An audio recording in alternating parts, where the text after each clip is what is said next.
නරඹ දුවා දරුවනි අද දිනේ මම ගෙනෙන්නේ තුන්වෙනි පාඩම 2020 A level ලියන්න සූදානම් වන සිසුන් වෙනුවෙන් ෆිසික්ස් වලට අදාළ තුන්වෙනි පාඩම තමයි ගෙනෙන්නේ. මම පළවෙනි පාඩුවෙන් නිව්ටන්ගේ චලිත නියම ගැන MCQ කිහිපයක් සාකච්ඡා කර තියරි සමග දෙවන කොටසින් මම සාකච්ඡා කර කාර්ය ශක්තිය සහ ශ්‍රමතාවය කියන එක. අද තුන්වෙනි කොටස තුන්වෙනි පාඩමෙන් ඝර්ෂණය ගැන කතා කරනවා. ඉතින් ෆ්‍රික්ෂන් ඝර්ෂණය කියලා කියන්නේ ඉංග්‍රීසියෙන්. මෙහිදී මම බලාපොරොත්තු වෙනවා අනිවාර්යයෙන්ම තවත් ඉදිරියට පාඩම් හැම පාඩමක්ම ආවරණය වෙන පරිදි මෙවැනි වීඩියෝ කීපයක් ගෙන එන්න විභාගයට කලින් ඔබට පහසු වෙන විදියට ඉතා ඉක්මනට තියරි ටික කවර් කරගන්න, තියරි සහ MCQ රචනා ප්‍රශ්න කවර් කරගන්න පුළුවන් වෙන විදියට. ඉතින් මෙම MCQ සාකච්ඡා කරනකොට මම ඉතා ගැඹුරින් සාකච්ඡා කරනවා තියරි කොටස් සමග. මොකද ඔබට එතකොට පුළුවන් රචනා ප්‍රශ්න වලටත් මුහුණ දෙන්න සහ ඒ අවශ්‍ය තියරි පසුබිම සෛද්ධාන්තික පසුබිම ගැන ඔබට පූර්ණ වැටහීමක් ලැබෙනවා මේ MCQ සාකච්ඡා කරන ආකාරය අනුව. ඉතින් සමහර වෙලාවට මුලදිම තියරි සාකච්ඡා නොකරන්න පුළුවන්. නමුත් මේ වීඩියෝ එකේ මැදදී උනත් ඒට අදාළ සියලු විෂය කරුණු පිළිබඳව සාකච්ඡා කරන්න බලාපොරොත්තු වෙනවා. ඉතින් අපි ඉක්මනට යමු අපගේ වීඩියෝ එක වෙත. පළවෙනි ප්‍රශ්නය තමයි ඝර්ෂණ බලය පිළිබඳ පහත් සඳහන් ප්‍රකාශ අතුරින් සත්‍ය ප්‍රකාශ තෝරන්න. ඉතින් මෙහිදී අපි මෙම තියරි කොටසක් තමයි මෙතන තියෙන. ඉතින් මේ තියරි කොටස ගැන සම්බන්ධව අපි පුළුල්ල පොඩි විග්‍රහයකට යෙදමු. පළවෙනි එක තමයි සෑම විටම නියතයක් වේ කියලා කියනවා. ඉතින් අපි මුලින්ම බලමු මේ ඝර්ෂණය කියලා කියන මොන වගේ දෙයක්ද කියලා. ඉතින් ඔබ දන්නවා මේ පළවෙනි රූපසටහනේ මෙන්න මෙතන මෙම තලය මත යම්කිසි වස්තුවක් තිබ්බට පස්සේ එම තලය සහ වස්තුව රළු නම් ඝර්ෂණ බලයක් ක්‍රියාත්මක වෙනවා. අපි මෙම වස්තුවට බලයක් යෙදුවට පස්සේ. ඉතින් මෙහිදී අපි එක දෙයක් මතක තියාගන්න ඕනේ. මෙම තිරස්තලය මත මේ වස්තුව තිබුණාට පස්සේ මේ වස්තුව මත ක්‍රියාත්මක වන බල කිහිපයක් තියෙනවා. පළවෙනි එක තමයි තලය මගින් මෙම වස්තුව මත ඇති කරන අභිලම්බ ප්‍රතික්‍රියාව. ඊට පස්සේ අපි යොදන මේ බලය P කියන බලය. ඉතින් ඊට අමතරව P බලය අපි යොදනකොට මේ චලිත වන දිශාවට විරුද්ධ දිශාවට මේ තියෙන තලය මගින් තිරස් තලය මගින් බලයක් ඇති කරනවා. ඝර්ෂණ නිසා තමයි මේ බලය ඇති කරන්නේ. සුමට වස්තුවක් නම් මේ බලය ඇති කරන්නේ නැහැ. නමුත් මේ රළු වස්තු දෙකක් නිසා මේ ඝර්ෂණ බලයක් ඇති කරනවා F කියලා. ඉතින් මෙම වස්තුව මත තමයි එම බලයක් ක්‍රියාත්මක වෙන්නේ. ඊට අමතරව මේ වස්තු ස්කන්ධය පහළට ක්‍රියාත්මක වෙනවා. මම මෙතන මේක ලකුණු කරලා නැහැ.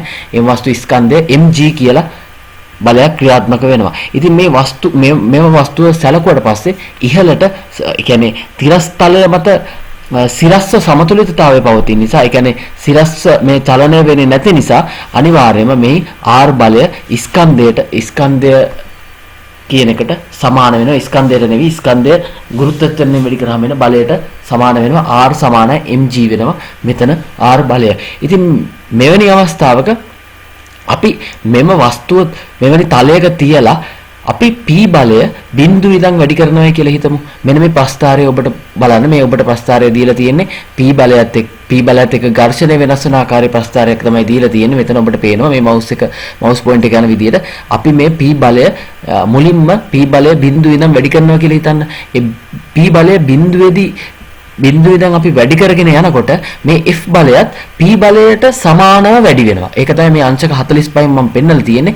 ඒ කියන්නේ චලිතයේ ආරම්භන තෙක් මේ අනුක්‍රමණය එක වෙනවා. අංශක 45 කියන අනුක්‍රමණය එකයි. ඒ කියන්නේ මෙන්න මේ සීමාකාරී අවස්ථාවට එනකන් මේ P බලය F බලයට සමාන වෙනවා. අපි හිතමු මෙතන නිව්ටන් 2ක් නම් එතකොට F බලයත් නිව්ටන් 2යි.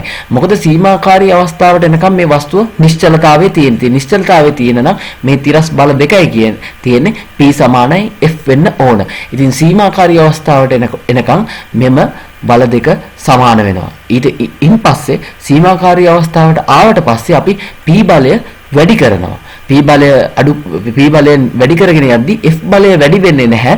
F බලය ශනිකව යම් මගයකින් පහත වැටිලා නියතව දිගට පවතිනවා. ඒ කියන්නේ වස්තුව ඒකාකාරී ප්‍රවේගයෙන් හෝ ත්වරණයකින් චලිත වුණත් මේ P බලය සීමාකාරී අවස්ථාවට මේ F බලය සීමාකාරී අවස්ථාවට වඩා අඩු වගයක නියතව පවතිනවා. ඉතින් මෙන්න මේ P බලයත් එක්ක F බලය ඝර්ෂණ බලය වෙනස් වන ආකාරය මෙන්න මේ ආකාරයට වෙනවා. ඒ කියන්නේ අංශක 45ක කෝණයකින්, ඒ කියන්නේ අනුක්‍රමණය එකවන ආකාරයට ගිහිල්ලා අන්තිම සීමාකාරී අවස්ථාවට ආවට පස්සේ සීමාකාරී අවස්ථාව කියලා කියන්නේ නිශ්චලව පවතින උපරිම අවස්ථාව. ඒ කියන්නේ නිශ්චලව චලනය වෙන්න ඔන්න මෙන්න තියෙන අවස්ථාව තමයි සීමාකාරී අවස්ථාව කියලා කියන්නේ. ඉතින් ඒ අවස්ථාවට ආවට පස්සේ මේ වස්තුව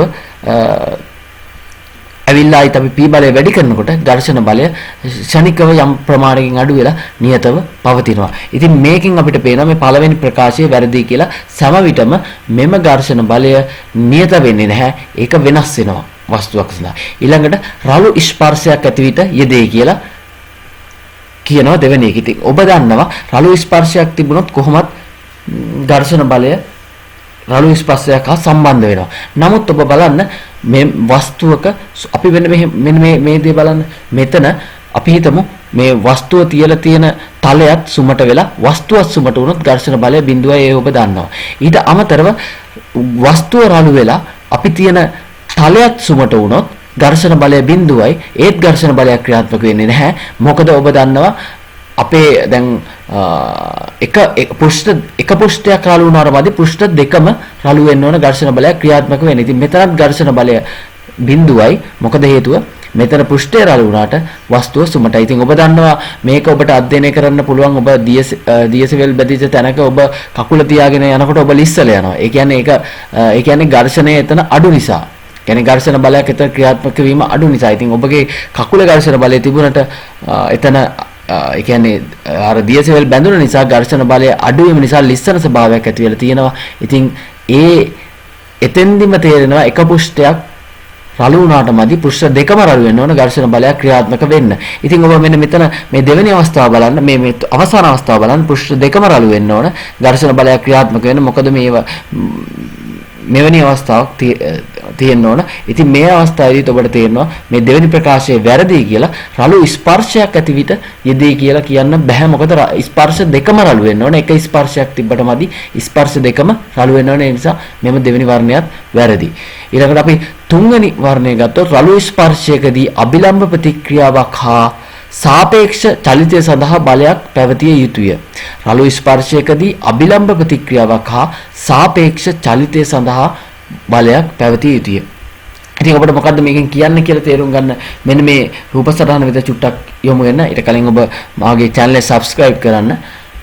මෙන්න මෙතෙන්දී මෙන්න මේ අවස්ථාව සලකුණු එක පෘෂ්ඨයක් රළු වෙලා අනිත් පෘෂ්ඨය සුමට වුණයින් පස්සේ ඔබට මම කලින් කිව්ව විදිහට ඝර්ෂණ බලයක් ක්‍රියාත්මක වෙන්නේ නැහැ. නමුත් ඒ අවස්ථාවේදී ඒකාකාර ප්‍රවේගයෙන් චලනය වෙනකොට අනිවාර්යයෙන්ම මේ වස්තුව මත බලය 0 වෙනවා. ඉතින් ඒකාකාරී ප්‍රවේගයකින් මේ වස්තුව මෙහෙම චලනය වෙනවා නම් මේ වස්තුව මත බලය 0ක් වෙනවා. ඉතින් ඔබට තේරෙනවා මේ ප්‍රකාශයත් එතකොට වැරදි කියලා. මොකද හේතුව ඒ ප්‍රකාශයෙන් කියන්නේ රළු ස්පර්ශයකදී එක රළු ස්පර්ශයක් තිබ්බට මදි දෙකම රළු වෙනවා. රළු ස්පර්ශයකදී කියලා තියෙන්නේ අභිලම්බ ප්‍රතික්‍රියාවක් හා සාපේක්ෂ චලිතය සඳහා බලයක් පැවතිය යුතුය. ඒ කියන්නේ මේ එක රළු ස්පර්ශයක් මෙතෙන්දී අපිට පේනවා සාපේක්ෂ චලිතයක් සිද්ධ වෙනවා එතෙන්දී. මොකද v ප්‍රයෝගයෙන් චලිත වෙන නිසා ඒ කියන්නේ තලයට සාපේක්ෂව ස්කන්ධය චලිත වෙනවා. නමුත් මෙතෙන්දී බලයක් පවතින්නේ නැහැ. මොකද ඒකාකාරී ප්‍රයෝගයෙන් චලන වෙන නිසා බලයක් පවතින්නේ නැහැ. අභිලම්බ ප්‍රතික්‍රියාව කොහොමද පවතිනවා? ඉතින් ඒ රළු ස්පර්ශයේ අභිලම්බ ප්‍රතික්‍රියාවක් පවතිනවා ඒක. නමුත් සාපේක්ෂ චලිත සඳහා බලයක් පැවතිය යුතුය කියන එක වැරදි. මොකද එතෙන්දී ඒකාකාර ප්‍රවේගයකින් චලිත වෙන නිසා බලයක් අවශ්‍ය නැහැ එතෙන්දී. ඊළඟට හතරවෙනිකින් කියන්නේ චලනය වන දිශාවට හෝ ප්‍රතිවිරුද්ධ දිශාවට ඇතිවිය හැක කියලා. චලනය වන දිශාවට හෝ ප්‍රතිවිරුද්ධ දිශාවට ඇතිවිය හැක කියලා කියන හතරවෙනිකින් අපි චුට්ටක් එක බලමු කොහොමද වෙන්නේ කියලා. ඉතින් ඔබ දන්නවා මෙන්න මෙහෙම උදාහරණයක් අපි ගනිමු මෙතෙන්දී. මෙන්න මේ පළවෙනි අවස්ථාව සලකන අපි මුලින්ම කිව් විදියට වස්තුව ඝර්ෂණය සහිත තලයක් මත එම ඝර්ෂණය සහිත වස්තුව තබලා අපි බලය යොමු කරනකොට බලය චලිත වෙන දිශාවට ප්‍රතිවිරුද්ධව තමයි චලිත වීමට විරුද්ධව තමයි ඝර්ෂණ බලය චලනය වෙන හදන පෘෂ්ඨයේ චලිත වෙන පැත්තට දිශාවට ප්‍රතිවිරුද්ධ දිශාව තමයි වස්තුව මත බලය දෙන්නේ. වස්තුව මත බලය චලිත දිශාවට ප්‍රතිවිරුද්ධ දිශාවට දෙනවා. ඒක හරි. එක අවස්ථාවක් හරි. අපි දෙවෙනි අවස්ථාව ගත්තොත් අපි සාමාන්‍ය දෙයක් බලන්න අපි රේල් පීලක දුම්රියක් චලිත වෙන අවස්ථාවක් ගත්තොත් දුම්රිය චලිත වෙනවා කියලා හිතමු. අපි මේ චලිත දිශාව මේ රූපේ බැලුවෙන් පස්සේ චලිත දිශාව තියෙනවා. දුම්රිය චලිත වෙන්නේ මේ දිශාවට. රෝධ මත ඝර්ෂණ බලය ක්‍රියාත්මක වන්නේ ඒ චලිත දිශාවට. තමයි ඝර්ෂණ බලය නිසා තමයි දුම්රිය මගින් දුම්රිය රේල් පීල මත දුම්රියක් චලනය වෙන්න පුළුවන් වෙන්නේ. ඔබ මේ මෙතන මේ පහළ තියෙන එක බලන්න මේක දුම්රිය රෝදය නම් අපි ඇත්තටම එන්ජිම මගින් යොදන බලය නිසා ඒක රෝද කැරකෙන්න බලනවා. රෝද කැරකෙන්න බලනකොට මේ ස්පර්ශ ලක්ෂයේදී රෝදය යන්න බලන්නේ පිටුපසට. රෝදය යන්න බලන්නේ පිටුපසට. ඉතින් චලිත දිශාව පිටුපස වෙන්නේ ඝර්ෂණයම චලිත ඒ කියන්නේ රෝදය යන දිශාවට රෝදය චලිත යන්න හදන රෝදය මෙන්න මෙතන මේ ඊතලයේ දැක්වෙන විදිහට තමයි දිශාවට තමයි චලිත වෙන්න බලන්නේ. මේ ස්පර්ශයේදී මේ දුම්රිය චලිත දිශාවට ප්‍රතිවිරුද්ධ දිශාවට තමයි රෝදය මෙන්න මෙතන මේ ලක්ෂ්‍ය චලිත වෙන්න බලන්නේ. ඒ නිසා එම ලක්ෂ්‍ය මත එම රේල් පීල මගින් බලය දෙන්නේ චලිත දිශාවට. ඒ කියන්නේ ඝර්ෂණ බලය චලිත දිශාවට යෙදෙන්නේ එතන. ඉතින් මේ ඝර්ෂණ බලය නිසා තමයි මේ දුම්රිය චලිත වෙන්නේ. ඉතින් දෙවන අවස්ථාවත් හරි වෙනවා. ඒ කියලා කියන්නේ ඝර්ෂණ බලය චලිත දිශාවට චලිත වන දිශාවට ප්‍රතිවිරුද්ධ දිශාවට හෝ චලිත දිශාවට තිබිය හැකියි. ඉතින් මෙන්න මේ ප්‍රතිවිරුද්ධ දිශාවට තියෙන අවස්ථාව තමයි පළවෙනි අවස්ථාව. චලිත දිශාවට තියෙන අවස්ථාව තමයි දෙවන අවස්ථාව. මොකද මේ ඝර්ෂණ බලය නිසා තමයි මේ දුම්රිය ඉස්සරහට චලිත වෙන්නේ. දුම්රිය ඉස්සරහට චලිත වෙන්නේ ඝර්ෂණ බලය නිසා. මොකද මෙතනින් මෙන්න මේ රේල් පීරමකින් තියෙන ලක්ෂයෙන් දුම්රිය රෝදේ කැරකෙනවා. ඒ කැරකෙනකොට මෙන්න මේ ලක්ෂයෙන් යන්න බලන්නේ පිටුපසට යන්න බලන නිසා ඉස්සරහට තමයි ඝර්ෂණ බලය දෙන්නේ. ඉතින් ඔබට එතනින්ම තේරෙනවා මෙතන මේ වර්ණය හරි කියලා කියන චලනය වෙන දිශාවට හෝ ප්‍රතිවිරුද්ධ දිශාවට පැවතිය හැක කියලා. ඉතින් මෙතන උත්තරය වෙන්නේ හතරවෙනි උත්තරය තමයි හරි උත්තරය වෙන්නේ. මෙන්න මේ දෙවෙනි උත්තරේ වැරදි. මෙතන මේ වැරදීමකින් මෙතන මේ ඉරක් ඇඳලා තියෙන එක ඔබ සලකන්න එපා. නමුත් හරිම උත්තරේ හතරවෙනි උත්තරය. චලනය වන විටදී ක්‍රියාත්මක නොවේ කියලා පස්වෙනි එක තියෙන. ඉතින් ඔබ අපි ඒකත් අධ්‍යයනය කරලා බලමු. එතකොට තියරි එක ඝර්ෂණය සම්බන්ධ සම්පූර්ණ තියරි ඉවර කර ගන්න පුළුවන් ඔබට. මේ ඒකත් අපි සාකච්ඡා කරාට පස්සේ ඉතින් ඔබ දන්නවා මෙන්න මේ අවස්ථාව බලමු. අපි කලින් මෙන්න මෙවැනි අවස්ථාවක් අපි සාකච්ඡා කරා බැලුවා මේ සීමාකාරී අවස්ථාවේදී අපි හිතමු මෙම සීමාකාරී අවස්ථාවේදී ඝර්ෂණ බලය F ඊට වඩා අඩු වෙනවා කියලා කිව්වා. P නෝට් තමයි අපි යොදන බලය කියලා කිව්වේ. ඉතින් මේ සීමාකාරී අවස්ථාවට පැමිණි තෙක් අංශුව නිශ්චලතාවය පවතිනවා. ඒක මම ඉස්සෙල්ලා සාකච්ඡා කරා. P නෝට්ට වඩා වැඩි බලයක් යෙදු විට ඝර්ෂණ බලය අඩු වී නියතකයක පවතී කියලා මම ඒක කලින් ඉස්සෙල්ලා කිව්වා. එනම් චලිත වන විට ඝර්ෂණ බලයක් පවතිනවා. මේක අනිවාර්යෙන් ඒක ගතික ඝර්ෂණ බලයක්. ඒ කියන්නේ චලනය වන විටත් ඝර්ෂණ බලය පවතිනවා. ඒ කියන්නේ මම ඔබට කලින්ම කිව්වා චලනය වෙන විට ඝර්ෂණ බලයක් නොපවතින විදියක් නැහැ. අපි තව ඉදිරියට චුට්ටක් තව ඒක බලමු. ඉතින් අපි බැලුවොත් එහෙම ඝර්ෂණ සංගුණකය කියලා එකක් තියෙනවා. ඝර්ෂණ සංගුණකය කියලා අපි මියු කියලා තමයි අදහස් කරන්නේ. මියු කියලා කියන්නේ අපි මොකක් හරි මේ ඝර්ෂණ සංගුණකය අපි මොකක් හරි වස්තුවක් තලයක් මත තියලා අපි ඝර්ෂණ සංගුණකය හොයන්නේ කියලා කිව්වොත් එම ඝර්ෂණ බලය බෙදන්න ඕන අභිලම්බ ප්‍රතික්‍රියාවෙන්. ඒ කියන්නේ මෙතන මේ F බෙදීම R කියන එක තමයි මෙන්න මේ F බෙදීම F R ගෙන් බෙදුවට පස්සේ තමයි ඝර්ෂණ සංගුණකය එන්නේ. ඉතින් මේ ඝර්ෂණ සංගුණකය ගන්න පුළුවන් ඝර්ෂණ සංගුණකය හොයන්න කියලා කිව්වොත් F බෙදීම R ගෙන් තමයි ඝර්ෂණ සංගුණකය කියලා ගන්න. සීමාකාරී අවස්ථාවේදී ඝර්ෂණ සංගුණකය වෙන්නේ එම අවස්ථාවේදී අපි කිව්වා F බලය F1 කියලා. ඉතින් F බෙදීම R වෙනකොට F1 බෙදීම R තමයි සීමාකාරී ඝර්ෂණ සංගුණකයේ සීමාකාරී ඝර්ෂණ සංගුණකය වෙන ඒ අපි සාමාන්‍යයෙන් mu නෝට් කියලා හඳුන්වනවා. ඉතින් අපි සමතුලිතතාවයට එනවා නම් මේ F බෙදීම R කියන එක කුඩා හෝ සමානයි mu නෝට් වෙන්න ඕනේ. ඒ කියන්නේ අනිවාර්යයෙන්ම මෙන්න මේ ඝර්ෂණ සංගුණකයේ හැම විටම සීමාකාරී ඝර්ෂණ සංගුණකයට වඩා අඩු හෝ හැම විටම නෙවෙයි නිශ්චලතාවයේ පවතින අවශ්‍යතාවයක් වෙන්නේ මෙම සීමාකාරී ඝර්ෂණ සංගුණකය කියන එක ඝර්ෂණ සංගුණකය කියන එක සීමාකාරී ඝර්ෂණ සංගුණකයට වඩා අඩු හෝ සමාන වෙන්න ඕන. සමාන වුණොත් ඒක සීමාකාරී සමතුලිතතාවය තමයි තියෙන්නේ. ඒ කියන්නේ චලිතයට ඔන්න මෙන්න ආසන්න ඔන්න මෙන්න අවස්ථාවක තමයි තියෙන්නේ. ඉතින් මෙන්න මේ රතු පාටින් දාපු එක ඉතාම වැදගත්. F බෙදීම R කුඩා හෝ සමානයි mu නෝට් වෙන්න ඕන සමතුලිතතාවයක් සඳහා. ඒ කියන්නේ mu කියන එක අපි මේ F බෙදීම R කියන එක mu කියලා හඳුන්වනවා. ඝර්ෂණ සංගුණකයේ කුඩා හෝ සමාන වෙන්න ඕන සීමාකාරී ඝර්ෂණ සංගුණකය. ඉතින් ගතික ඝර්ෂණ සංගුණකය කියලා එකකුත් තියෙනවා. ගතික ඝර්ෂණ සංගුණකය කියලා කියන්නේ චලිත වෙන විට තියෙන ඝර්ෂණ බලය අභිලම්බ ප්‍රතික්‍රියාවෙන් බෙදුව විට එන අගයක එක mu k කියලා අපි හඳුන්වනවා. ඉතින් මේ අවස්ථාවේදී R කියලා කියන එක හැම විටම නියතයක්. ඒක නිසා තමයි මේ R කියලා මෙතන දාලා තියෙන්නේ. ඉතින් අපි මෙතන සමතුලිතතාවයට එනතෙක් බෙදීම r කුඩා හෝ සමානයි mu not වෙන්න ඕන මෙතන. කුඩා හෝ සමානයි mu නේ mu not වෙන්න ඕන. අපි මෙතන බැලුවොත් එහෙම ඝර්ෂණ සංගුණකය අපි යොදන බලයත් එක්ක ඝර්ෂණ සංගුණකය වෙනස් වෙන ආකාරය. ඝර්ෂණ සංගුණකයත් රේඛීය වෙනස් වෙනවා අපි යොදන බලයත් එක්ක. ඇයි අපි ඝර්ෂණ සංගුණකයේ f බෙදීම r සමානයි mu f බෙදීම r සමානයි mu වෙන්නේ f සමානයි mu r වෙනවා. ඉතින් මෙතන f සමානයි mu r වෙනවා. මෙන්න මෙතන මේ ඝර්ෂණ සංගුණකයේ සමීකරණය ගත්තොත් එතකොට මෙහි r නියත පදයක් වෙනවා. මොකද එකම වස්තුව නිසා r නියතයක් වෙනවා. මොකද එම වස්තු ස්කන්ධය නියත නිසා. ඉතින් ඔබට පේනවා f සමානුපාතික වෙනවා r නියත නිසා f සමානුපාතික වෙනවා mu ට. ඉතින් f සමානුපාතික වෙනවා mu ට. ඉතින් මේ අවස්ථාවේදී අපි ඔබ කලින් ප්‍රස්තාරයක් බැලුවා පීත් එක්ක f වෙනස් වෙන ආකාරය.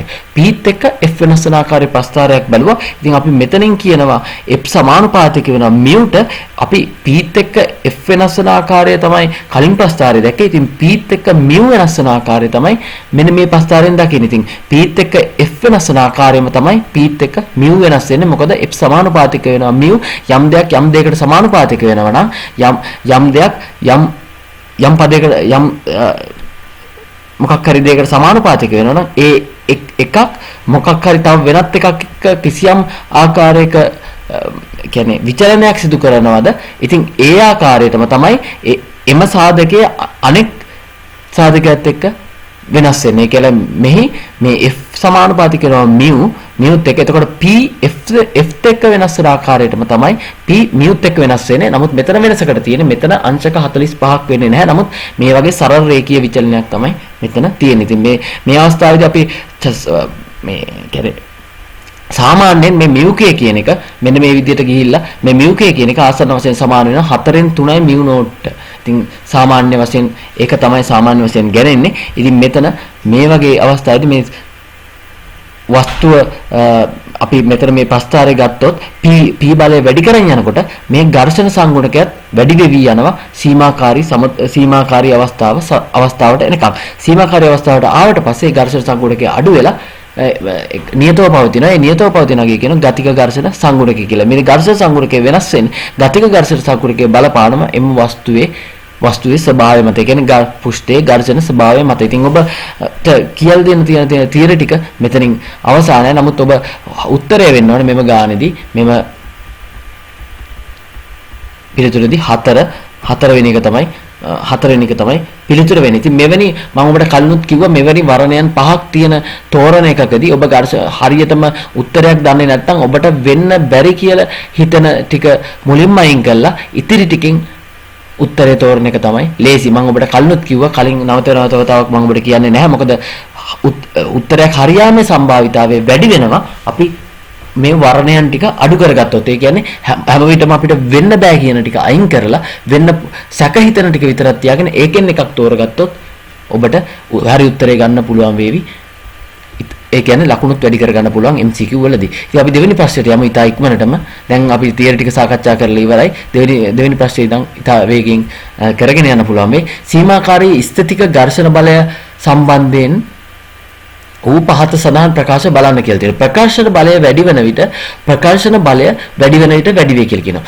සීමාකාරී ඝර්ෂණ බලය සම්බන්ධයෙන් ප්‍රකාශ බලන්න කියලා තියෙනවා. ඉතින් ප්‍රකාශන බලයක් කියලා කියන්නේ ඔබට දන්නවා එන්ජිම අපි මෙන්න මෙතනට චුට්ටක් යමු. මෙන්න කිව්වා මෙන්න මේ දුම්රිය අවස්ථාව අපි මෙන්න මේ අවස්ථාව සලකුව මේක මොකක් හරි වස්තුව චලනය වෙන දෙයක් කියලා හිතමු. ඉතින් ප්‍රකාශන බලය මේ P කියලා හිතුවොත් ප්‍රකාශන බලය මෙන්න මේ P කියන ප්‍රකාශන බලයක් යෙදෙන එන්ජින් එකෙන් තමයි මේ වස්තුව චලනය වෙන එන්ජින් එකෙන් ප්‍රකාශන බලයක් යෙදෙනවා. ඉතින් ඒ බලය නිසා තමයි මේ වස්තුව ඉස්සරහට චලිත වෙන්නේ. මේ අවස්ථාවේදී අපි හිතමු මම ඔබට කලින්ම කිව්වා මේක වැඩි කරගෙන යනකොට ප්‍රකාශන බලය වැඩි කරගෙන යනකොට සීමාකාරී අවස්ථාවට නිකන් if බලයත් ඒ ආකාරයටම වැඩි වෙලා චලන වෙන අවස්ථාවේදී ඊට පහළට වෙලා ඒකාකාරීව පවතිනවා.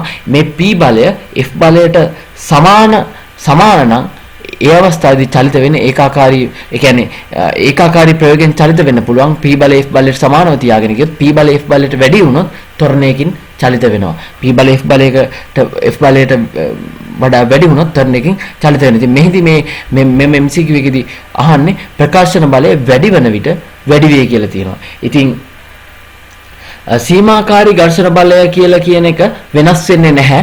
මේ ප්‍රකාශන බලයත් එක්ක සම්බන්ධයක් නැහැ ඇත්තටම. සීමාකාරී ඝර්ෂණ බලය කියලා කියන්නේ ඒක පෘෂ්ඨය මත පෘෂ්ඨයේ ස්වභාවය අනුව පමණක් වෙනස් වෙන දෙයක්. ඉතින් දෙවෙනි අවස්ථාවේ තියෙන වස්තුව හා පෘෂ්ඨය අතර පොදු පෘෂ්ඨීය වර්ගඵලයට අනුව වෙනස් වෙනවා. ඉතින් වස්තුව හා පෘෂ්ඨය අතර පොදු පෘෂ්ඨීය වර්ගඵලයට අනුව වෙනස් වෙන්නේ නැහැ. F ඒ කියන්නේ අනිවාර්යයෙන්ම ඒක වෙනස් වෙන පෘෂ්ඨයේ ස්වභාවය අනුව ඒක වෙනස් වෙන. ඉතින් උත්තරේ වෙන්නේ C. ඒක අනිවාර්යෙන් ඔබ මතක තබා ගන්න. සීමාකාරී ඝර්ෂණ බලය කියලා කියන්නේ ඒ චලිත වෙන අවස්ථාවේ තියෙන ඝර්ෂණ බලය. සීමාකාරී ස්ථිතික ඝර්ෂණ බලය කියන්නේ චලිත වෙන අවස්ථාවේ තියෙන ඝර්ෂණ බලය. ඉතින් මේක සාමාන්‍ය පෘෂ්ඨයේ ස්වභාවය අනුව තමයි වෙනස් වෙන්නේ. ඉතින් අපි ඊළඟ ගානට යමු. රළු තිරස් තලයක් මත රළු තිරස් තලයක් මත තබා ඇති ස්කන්ධය කිලෝග්‍රෑම් 10ක් වූ වස්තුව තලය මත රළු තිරස් තලයක් මත තබා ඇති ස්කන්ධය කිලෝග්‍රෑම් 10ක් වූ වස්තුවක් තලය මත යම්තම් චලිත කිරීම සඳහා යෙදිය යුතු බලය නිව්ටන් 70 කිය වස්තුව හා තලය අතර ස්ථිතික ඝර්ෂණ සංගුණකය වනුයේ කියලා අහලා තිනවා. යම්තම් චලනය කරනවා කියලා කියන්නේ අපි මේ මෙවැනි දෙයක් දැක්කොත් ඒක සීමාකාරී සමතුලිතතාවයේ පවතිනවා කියලා ගන්නවා. ඒ කියන්නේ චලනය වෙන්න ඔන්න මෙන්න තියෙන අවස්ථාව යන්තම් චලනය වෙනවා කියලා කියන්නේ චලනය වෙන ඔන්න මෙන්න සීමාකාරී අවස්ථාවේ පවතින. ඒ කියන්නේ ස්ථිතික ඝර්ෂණ සංගුණකයක් තියෙන්නේ. මොකද ඒ චලනය වෙන්නේ නැති නිසා. අපි චලනය වෙනවා කියලා කිව්වොත් එහෙම ගතික ඝර්ෂණ සංගුණක ගන්න මේ නමුත් මේ චලනය කිරීම සඳහා යම්තම් චලනය කිරීමක් කියලා කියන්නේ සීමාකාරී අවස්ථාව. ඒ කියන්නේ එතෙන්දී ගන්න අපි ස්ථිතික ඝර්ෂණ සංගුණක. ඉතින් මේෙහිදී අපි මෙන්න මේ විදිහට රූප සටහනක් කරනවා. ඉතින් R බලය අපිට ගන්න පුළුවන් මොකද වෙන බල නැති නිසා මේ ඉහළට චලිත වෙන්නේ නැති නිසා R කියන්නේ නිව්ටන් 100යි. F අපි සමීකරණ දාන ස්ථිතික ඝර්ෂණ සංගුණකේ mu not F සමානයි F බෙදීම R තමයි ඝර්ෂණ සංගුණකය කියලා. කියන්නේ ඉතින් මේ ඝර්ෂණ සංගුණකේ F බෙදීම R කියන එක mu not සමාන වුණොත් තමයි මේ mu not සමාන කරන්න පුළුවන්. මොකද සීමාකාරී අවස්ථාව නිසා. ඉතින් මෙහිදී කියලා තියෙනවා යෙදිය යුතු බලය වෙන්නේ ඒ කියන්නේ 70 කියලා. ඒ බලය තමයි 70. ඒක තමයි ඝර්ෂණ බලයක් වෙන්නේ. මොකද ඒ අවස්ථාවේදී ඝර්ෂණ බලය වෙන්නේ 70 mu not කියලා කියන්නේ F බෙදීම R කියන එක. ඉතින් අපි F කියලා කියන්නේ මොකද මේ අපි යොදන බලය තමයි මේ සීමාකාරී අවස්ථාවේදීත් තියෙන්නේ. මේ බලය ඔබට ප්‍රස්ථාරයෙන් කියලා දුන්න සීමාකාරී අවස්ථාවට යනකම්ම තියෙන්නේ මේ යොදන බලය. ඊට පස්සේ තමයි ඒ ඝර්ෂණ බලය වෙනස් වෙන්නේ මේ යොදන බලයත් එක්ක. ඉතින් මෙතෙන්දී මේ mu not සමාන F බෙදීම R කියන එකමයි එන්නේ සීමාකාරී අවස්ථාවේදී ගන්න නිසා සීමාකාරී ඝර්ෂණ සංගුණකය කියලා හඳුන්වනවා. මොකද මෙහිදී මේ mu not එන්නේ සීමාකාරී අවස්ථාවේදී ගන්න නිසා. ඒක නිසා මේ mu not සමානයි 70 බෙදීම 100.7යි. ඊළඟ ප්‍රශ්නයට යමු. මේ කියන විදිහට මෙන්න මේ රූප සටහනේ 4n සහ A කුට්ටිය 4n B කුට්ටිය 12n කියලා කියනවා. ඉතින් මේ අවිතන්නේ තන්තුවක් මගින් මෙතන ගැට ගහලා තියෙනවා. අවිතන්නේ කියලා කියන්නේ ඇදෙන්නේ නැති. මම ඔබට කලින් පාඩමෙදිත් කිව්වා ඇදෙන්නේ නැති. ඒ කියන්නේ ඇදෙන්නේ නැති නිසා මේවයි ආතතිය එක සමානයි මෙන්න මේ මුළු තන්තුව පුරාම. ඉතින් ඇදෙන්නේ නැති මේ සෑලු දණ්ඩක් කියලා තියෙන. ඉතින් මෙතන ඒකේ ඇදෙන්නේ නැති දණ්ඩක් කියලා කියන්නේ ආතති හරි කම්ප්‍රෙෂන් ෆෝස් එක හරි ඒ කියන්නේ සම්පීඩන බල හරි ආතති බල හරි එකම ආකාරයේ පවතිනවා කියන අදහසක් තමයි ඒකෙන් කියන්නේ. මගින් බිත්තියට සම්බන්ධ කොට ඇත A හා B A හා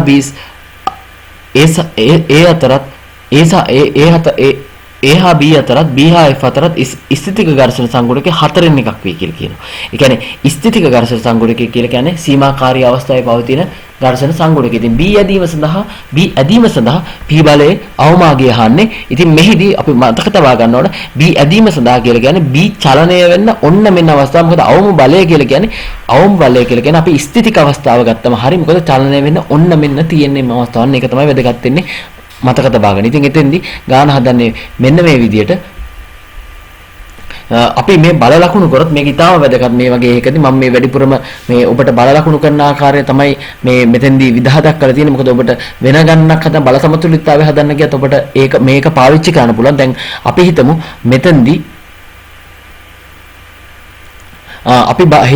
මෙතෙන්දී මේ එන්නේ මේ යට කුට්ටිය මත එන බල නිල් පාටින් ලකුණු කරලා තියෙනවා. මෙතන ඉහළ A කියන ස්කන්ධය මත එන බල රතු පාටින් මාක් කරලා තියෙනවා. ඉතින් මෙතෙන්දි බැලුවොත් එහෙම අපි ඉහළ තියෙන එක බැලුවොත් එහෙම අපි ගනිමු මෙම A කුට්ටිය. එතකොට A ස්කන්ධය ගත්තොත් ඒකේ බර ක්‍රියාත්මක වෙනවා ගුරුත්වාකර්ෂණ කේන්ද්‍රයෙන්. ඊට අමතරව එය මත මෙන්න මෙතන මම T කියලා දාලා තියෙනවා. මෙතන මම මුලින්ම සැලකුවේ තන්තුවක් විදියට. නමුත් එතන මෙම ගාන කියන්නේ මෙම ගාන කියලා තියෙන්නේ මේ කියන්නේ දණ්ඩක් තියෙනවා කියලා. ඉතින් දණ්ඩක් තියෙනවා සාමාන්‍යයෙන් මෙවැනි අවස්ථා කියන්නේ කම්ප්‍රෙෂන් ෆෝස් එකක් අපි කමන්නේ නැහැ මෙතන T දාගත්තට. ඔබ මතක තියාගන්න කම්ප්‍රෙෂන් ෆෝස් එකක් බොහෝ වෙලාවට එන්නේ මොකද කම්ප්‍රෙෂන් ෆෝස් එකක් එන්නත් පුළුවන් ආතතියක් එන්නත් පුළුවන්. නමුත් මම මේ මෙතන අපි හිතමු කමන්නේ නැහැ මෙතන T තියෙනවා කියලා T බලයක් මේ පැත්තට එනවා කියලා හිතමු. නැත්තම් අපි ගාන හදනකොට මේ පැත්ත වැරදි නම් ඍණ එනවා. ඒක ප්‍රශ්නයක් වෙන්නේ නැහැ. මෙතන T හෝ කම්ප්‍රෙෂන් එකක් හරි තියෙනවා කියලා. ඉතින් මේ T කියලා ගන්නවා මේ බලය මේ රතු පාටින් යොදන බලය මෙන්න මේ A කියන ස්කන්ධය මත. එතකොට A කියන ස්කන්ධය මත ඇති වෙන්නේ මෙන්න මේ B ස්කන්ධය මගින් ඇති කරන අභිලම්බ ප්‍රතික්‍රියාව ක්‍රියාත්මක වෙනවා. ඊට අමතරව මෙන්න මේ දණ්ඩ මගින් ටෙන්ෂන් එකක් හෝ කම්ප්‍රෙෂන් ෆෝස් එකක් ක්‍රියාත්මක වෙනවා. ඊට අමතරව දැන් මෙම ස්කන්ධය මෙතනින් අපි අදිනකොට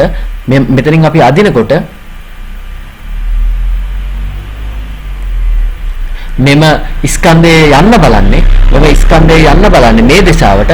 ඒක නිසා ඝර්ෂණ බලය මේ ස්කන්ධය මත මෙන්න මේ නිල් පාටින් කියන දිශාවට ක්‍රියාත්මක වෙනවා. එතකොට මෙන්න මේ අපි දන්නා නිව්ටන්ගේ තුන්වෙනි නියම සෑම ක්‍රියාවකටම සමාන ප්‍රතිවිරුද්ධ ප්‍රතික්‍රියාවක් ඇත. එම ඝර්ෂණ බලය මෙම ඒ කුට්ටිය මත ක්‍රියාත්මක වන්නේ ඊට විරුද්ධ දිශාවට FA කියන බලයක් ක්‍රියාත්මක වෙනවා. එතකොට මේ රතු පාටින් අපි ඇඳලා තියෙන බල තමයි මේ A කුට්ටිය මත ක්‍රියාත්මක වෙන්නේ. ඊළඟට අපි B කුට්ටිය ගත්තොත් ඉහත ආකාරයෙන් තමයි B කුට්ටිය මගින් මේ තලය මතින් ඇති කරන අභිලම්බ ප්‍රතික්‍රියාව R ක්‍රියාත්මක වෙනවා. මේ ස්කන්ධය ගුරුත්ව කේන්ද්‍රයෙන් ක්‍රියාත්මක වෙන බලය 12 ක්‍රියාත්මක වෙනවා. ඊට අමතරව අපි මෙතනින් අදිනකොට P බලයක් යොදලා අපි මෙතනින් අදිනකොට මෙතෙන්දි මේ චලිත දිශාවට විරුද්ධ දිශාවට මෙතන FB කියලා ඝර්ෂණ බලයක් ක්‍රියාත්මක වෙනවා. මෙතෙන්දි තව දෙයක් තමයි මේ කුට්ටිය මේ ඉස්සරහට යන්න බලනකොට එම චලිත දිශාවට විරුද්ධ දිශාවට තමයි අපි ඝර්ෂණ බලය දෙන්නේ. ඒ නිසා මෙතන ඉහළිනුත් මේ ඒ ස්පර්ශය මගිනුත් ඝර්ෂණ බලය මෙන්න මේ විරුද්ධ දිශාව මේ දිශාවට තමයි යෙදෙන්නේ. මේ නිල් පාටින් දාලා තියෙන දිශාවට යෙදෙනවා. ඉතින් අපි මෙහිදී කරන්නේ මෙන්න මේ වගේ අවස්ථාවකදී කරන්නේ මෙහි අපෙන් අහලා තියෙන්නේ P යොදන්න ඕන අවම P බලය. ඉතින් මෙහිදී අපි ඉහළම තියෙන කුට්ටිය සැලකුවොත් එහෙම මොකද එම අවස්ථාවේදී මෙතෙන්දි සීමාකාරී සමතුලිතතාවයට පැමිණෙන්න ඕන මේ චලිත ආරම්භනකොට. මොකද මෙතනත් ඒ කියන්නේ මෙතනත් සීමාකාරී අවස්ථාවට පැමිණලා තියෙන්න ඕන. ඉතින් එම අවස්ථාවට ගත්තොත් F සමානයි μ r නෝට් කියලා මම ඔබට කලින් කිව්ව සමීකරණයෙන් මෙහි r 4 වෙනවා. මොකද ඉහළට වෙනත් බල නැති නිසා මේ ඒ කුට්ටිය පමණක් සැලකුවායින් පස්සේ ඉතින් r 4 වෙනකොට මෙතන අපිට දීලා තියෙනවා μ නෝට් r බලය 4ක් වුණායින් පස්සේ ඔබට බලා ගන්න පුළුවන් මෙතන ඉහළ ගන්න දීලා තියෙනවා ඝර්ෂණ සංකුණකයේ 4න් එකක් කියලා. ඝර්ෂණ සංකුණකයේ 4න් එකක් කියලා තියෙනවා. එතකොට මෙතන μ නෝට් 4න් එක ආදේශ කරනවා සීමාකාරී ඝර්ෂණ සංකුණකය 4න් එක ආදේශ කළා r ට 4 ආදේශ කරායින් පස්සේ FA කියන බලය එකක් වෙනවා. එතකොට අපි මෙතන ඊළඟට අපි බලන්නේ මෙන්න මේ B FA කියන බලය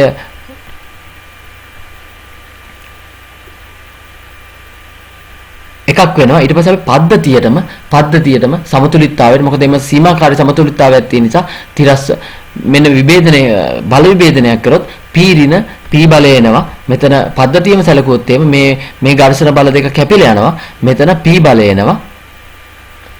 මෙතන බල දෙකයි ක්‍රියාත්මක වෙන්නේ. මෙන්න මේ FB සහ T අනිත් බල ඔක්කොම කැන්සල් වෙලා යනවා. එම දිශාවට තියෙන. ඉතින් මේ බල ටික ගත්තොත් P බලය තියෙන දිශාවට විරුද්ධ දිශාවට තමයි T බලය තියෙන්නේ. T බලය තියෙන දිශාවටම තමයි FB බලය තියෙන්නේ. ඒක නිසා ඒකත් ඍණ FB වෙනවා.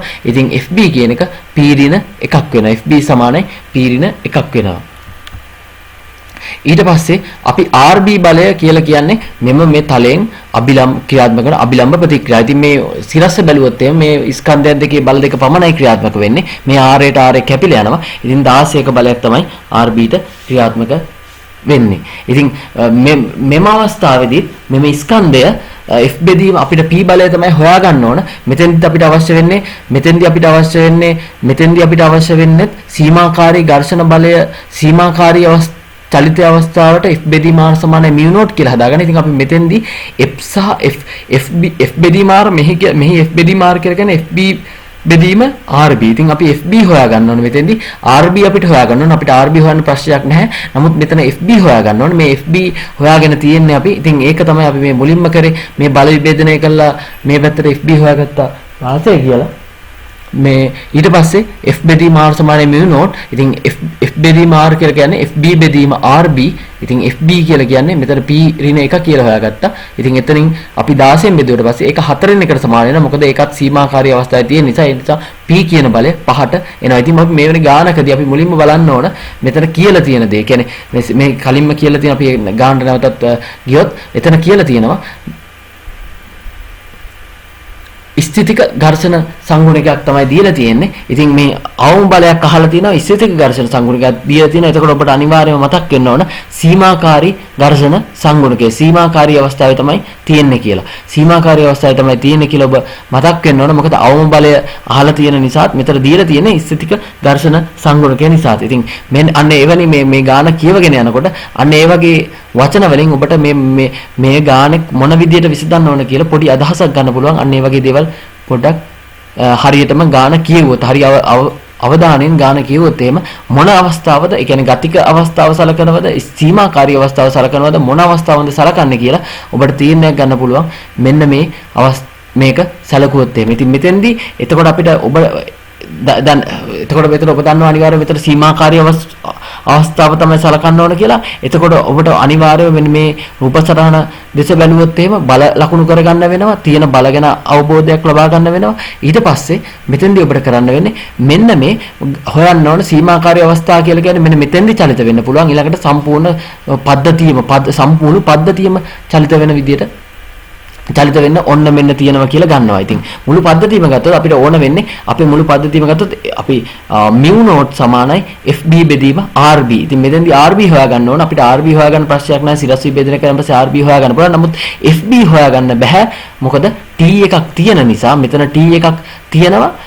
fb හොයා ගන්නත් බෑ. මෙතන t එකක් තියෙන නිසා ඒක හොයාගන්න බැරි වෙන්නේ. මොකද අපි t1 අපි හොයාගන්න ඕන. t1 හොයාගන්න ඕන නිසා තමයි මෙතන අපි ඒ කුට්ටිය විතරක් සලකලා ඒකට සීමාකාරී ඝර්ෂණ අවස්ථාව සලකලා ඒකෙන් අපි t හොයාගන්නවා මුලින්ම.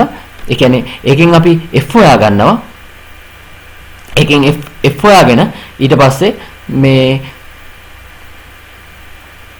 ඒකෙන් f කියලා කියන්නේ t ට සමාන වෙනවා. මොකද තිරස් බල දෙකයි මේකේ තියෙන්නේ මේ fa සහ t කියන එක. ඉතින් ඒක සමාන වෙනවා fa කියන එක සමාන වෙනවා t ට. ඉතින් මෙතෙන්දී fa කියන එක සමාන වෙනවා t ට. ඒක තමයි මේ මෙතන ආදේශ කරලා තියෙන්නේ පීරින මේ එක කියලා. ඉතින් එතනින් අපිට හොයාගන්න පුළුවන් fb කියන එක. ඉතින් fb කියන එක p ගේ p එක තමයි එන්නේ. ඉතින් අපිට කොහොමද p හොයාගන්න අවශ්‍ය වෙන්නේ. ඉතින් මේක සමීකරණයකට දාගන්න තමයි අවශ්‍ය වෙන්නේ. ඉතින් ඒක තමයි මේක කළා මේ උත්තරය අරගෙන තියෙන්නේ 5යි කියලා. ඉතින් අපි ඊළඟ ගානට ගියොත් රළු තිරස් තලය මත තබා දී ස්කන්ධ කිලෝග්‍රෑම් 8ක් වූ වස්තුවක් මත තලයට සමාන්තරව යොදලා ලැබු නිව්ටන් 60ක නියත බලය මගින් වස්තු ඒකාකාර ප්‍රවේග තලය දිගේ ඇදගෙන යන ලැබේ තලය හා වස්තුව අතර ගතික ඝර්ෂණ සංගුණකය.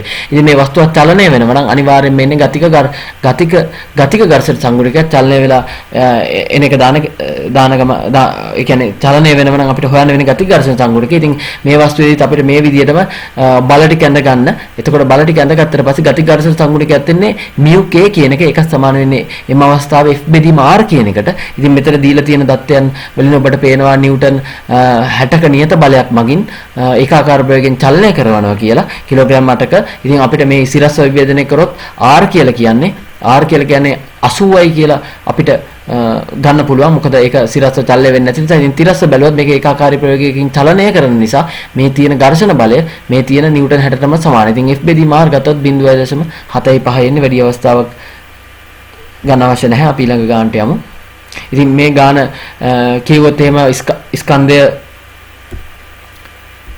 ස්කන්ධය කිලෝග්‍රෑම් 1000ක වූ වාහනයක් තිරස් පාර දිගේ පැයට තප්පරයට මිල 20ක වේගයෙන් ගමන් කරනවා කියලා තියෙන ඇක්සලරේ මුදා හැරීමට තප්පර 5ක කාලය තුළදී ප්‍රවේගය 10 දක්වා පහත බහිනවා. වාහනේ මත ක්‍රියාත්මක සුදු බලය. දැන් මේ ඇක්සලරේටර් කියන වාහනේ ප්‍රකාශන බලයක් ක්‍රියාත්මක කරන ප්‍රකාශන බලය නැති වෙන නිසා තමයි මේ මන්දරෙන් යන්නේ. ඉතින් දැන් මෙතෙන්දී ක්‍රියාත්මක වෙන්නේ කියන්නේ මේ වාහනය අපි මුලින්ම මේ 20 දක්වා එනකොට ප්‍රකාශන බලයක් ක්‍රියාත්මක වෙනවා. ඒක ප්‍රකාශන බලය F බලයට වඩා වැඩි නිසා තමයි ත්වරණයකින් චලිත වෙන්නේ. ඉතින් ත්වරණයකින් චලිත වෙන්නේ ත්වරණයකින් හෝ ඒකාකාරී ප්‍රයෝගයකින් චලිත වෙන්න මේ ප්‍රකාශන බලය හේතු වෙනවා. නමුත් දැන් ඇක්සලරේටර් අතහැරියට පස්සේ ප්‍රකාශන බලයක් නැති වෙලා යනවා. ඉතින් ප්‍රකාශන බලයක් නැති වෙච්ච නිසා මේ වස්තුව එම අවස්ථාවේදී මේ අපි රූපසරණ මෙන්න මේ පෙන්වන කොටස බලන්න මේ එතෙන්දී ක්‍රියාත්මක වෙන ඝර්ෂණ බලය පමණයි. ඒ කියන්නේ චලිත දිශාවට චලිත වෙන මේ දිශාවට එතෙන්දී ප්‍රයෝගය තත්පරයට මීටර 20යි. ඊට පස්සේ චලිත දිශාවට ප්‍රතිවිරුද්ධ දිශාවට F බලයක් ක්‍රියාත්මක වෙනවා. ඉතින් ඊට පස්සේ අපි හිතමු එම අවස්ථාවේ තත්පර 5ක කාලයක් තුළ අපි හිතමු ඒ ත්වරණයකින් හෝ මොකද මෙතන මම ත්වරණයක් විදිහට තමයි මෙතන අරගෙන තියෙන. ඔබ පේනවා බලය අනිත් පැත්තට තියෙන නිසා කෙලින්ම මන්දනයක් කියලා ගන්න පුළුවන්. නමුත් මෙහෙම තිබ්බට අපිට ඒට ඍණ ආවෙන් පස්සේ ඒක මන්දනයක් ලෙස සලකන්න පුළුවන් කිසිම ප්‍රශ්නයක් වෙන්නේ නැහැ. ඒක නිසා මෙන්න මේ තප්පර 5ක කාලයේදී තප්පර 10ක ත්වරණයක් ප්‍රවේගී තප්පර 10ක් දක්වා අඩු වෙනවා. තප්පර 5ක් ගියාට පස්සේ ඉතින් අපි ඔබ දන්නවා මෙතෙන් ත්වරණය හොයන්න පුළුවන්. අපි දන්නවා ආරම්භක ප්‍රවේගය දන්නවා 20 කියලා, අවසාන ප්‍රවේගය 10 කියලා දන්නවා. කාලය දන්නවා. ඉතින් ওই තුනේදී සම්බන්ධ වෙන චලිත සමීකරණය v සමාන u ධන at. ඒකෙන් අපිට a කියලා ඍණ 2යි ms ඍණ 2 කියලා හොයාගන්න පුළුවන්. ඒ කියන්නේ මන්දනයක් තියෙන්නේ. ඍණ ඒට අපි ඒ චලිත දිශාවට ඒ ත්වරණයක් තියෙනවා කියලා අරගෙන තියෙන. නමුත් චලිත දිශාවට තියෙන්නේ මන්දනයක්. ඉතින් ඒ කියලා කියන්නේ ඍණ 2යි ms ඍණ 2යි. ඉතින් මන්දනය දන්නවා නම් අපි බලයක් හොයාගන්න ඔබ දන්නවා නිව්ටන්ගේ දෙවන නියමයෙන් එන F සමානයි ma කියන සමීකරණයෙන් ඔබට ගන්න පුළුවන් F කියන බලය මෙන්න මේ විදිහට ආදේශ කළ නිව්ටන් 2000යි කියලා. ඉතින් ඊළඟ ගානට ගියොත් තිරසට තීට කෝණයකින් ආන්තර රළු පෘෂ්ඨයක් මත තබන ලද ස්කන්ධයේ මූ වස්තුවක් තලයේ දිගේ පහළට චලනය වීමට ආසන්නව පවතී. පෘෂ්ඨයේ ඝර්ෂණ සංගුණකය සමාන වෙන. ඉතින් මේ වගේ ගණනක් සමහර බොහෝ වෙලාවට මෙවැනි ආකාරයේ සම්බන්ධ ගණන් එන්න ඉඩ තියෙන විභාගයට මේ ආනන්ද තලයක් මත තියෙන ගණන්. ඉතින් මේ සංකේතයකින් හදන එක ඔබට ඊටාම පැහැදිලිව කොහොමද වෙන්නේ කියලා. ඉතින් මේ සීමාකාරී චලනය වීමට ආසන්නම අවස්ථාව මතක තියාගන්න. මේ වචනවල තේරුම අනිවාර්යයෙන්ම සම්පූර්ණයෙන්ම හරියටම මේ ප්‍රශ්නය කියවන්න නැත්නම් සමහර වෙලාවට ඔබට හරියට උත්තරේ ලියන්න බැරි වේවි. සමහර වෙලාවට ඔබ හරියට ප්‍රශ්නය නොකියුවොත් ඔබ ලියන උත්තරයත් වරදී වෙන්න පුළුවන්. ඉතින් චලනය වීමට ආසන්නව පවතී කියන සීමාකාරී අවස්ථාවේ පවතින්නේ. ඒ කියන්නේ සීමාකාරී අවස්ථාවේ කියන චලනය වීමට ඔන්න මෙන්න පවතින. ඉතින් ඒ අවස්ථාව සැලකුවොත් ඔබට පේන මේවා ආනන්ද තලයේ තීට කෝණයකින් ආනතයි. ඉතින් බල ටික ලකුණු කරොත් මේ ස්කන්ධයේ තියෙන්නේ මේ ස්කන්ධය මත අභිලම්බ ප්‍රතික්‍රියාවක් තලයට අභිලම්බව මෙතන අභිලම්බව තමයි මේ අභිලම්බ ප්‍රතික්‍රියාව ක්‍රියාත්මක වෙන්නේ. ලම්බක මෙතන අංශ 90ක කෝණයක් මෙතන තියෙන්නේ. ඊට පස්සේ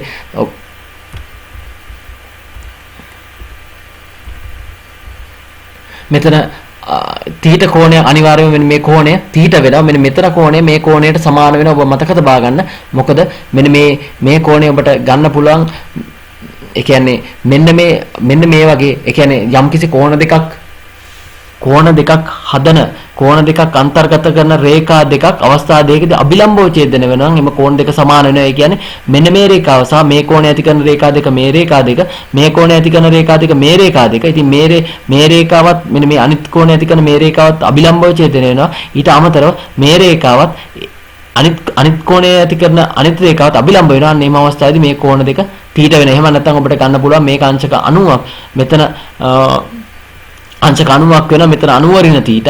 ඉතින් මෙතනින් ගන්න පුළුවන් කෙලින්ම මේ කෝණය තීට කියලා. ඉතින් ඒක ප්‍රශ්නයක් එන්නේ මේක මතක තියාගන්න. අනිවාර්යෙන් මේ කෝණය මේ කෝණයට සමාන වෙනවා. ඉතින් මෙතනින් පල්ලෙහාට තමයි චලිත වෙන්න බලන්නේ. මොකද මේ ස්කන්ධේ සංරචකයක් මේක පහළට තියෙන නිසා ඒක බලය මගින් තමයි මේ පහළට චලිත වීමට බලන්නේ. ඉතින් පහළට චලිත වීමට ඇති බලයට විරුද්ධව තමයි ඝර්ෂණ බලය යෙදෙන්නේ. ඒ කියන්නේ චලිත දිශාවට විරුද්ධ දිශාවට මේ අවස්ථාවේ යෙදෙන්නේ. ඉතින් F බලයක් ඇදෙනවා. මෙන්න මේ බල සටහන දෙකන්න එක තමයි ඉතා වැදගත් වෙන්නේ. ඉතින් සීමාකාරී අවස්ථාවට ඔබ දන්න F සමානයි mu not r කියලා. එදෙන කියන්නේ F බෙදීම r සමාන වෙනවා mu not. ඒක තමයි අපි මේ F සමානයි mu not r කියලා අරන් තියෙන්නේ. ඉතින් මේ අවස්ථාවේදීත් අපි සමතුලිතතාවයට සමීකරණ දාන්න පුළුවන්. මොකද සීමාකාරී සමතුලිතතාවයේ වස්තුව චලනය වෙන්නේ නැති නිසා. ඉතින් අපි මේ ඉහළට F සමානයි ma හෝ එහෙම නැත්නම් ඉහළට ආනත් තලයේ ඉහළ දෙසට බල විභේදනය කරොත් F ඍණ mg සමානයි 0යි. ඉතින් F සමානයි mg sin θ කියලා එනවා. ලම්බක බැලුවොත් r ඍණ mg cos θ සමානයි 0ක් වෙන. ඒ කියන්නේ මේ බලයෙන් ලම්බක සංරචකය මේ බලයෙන්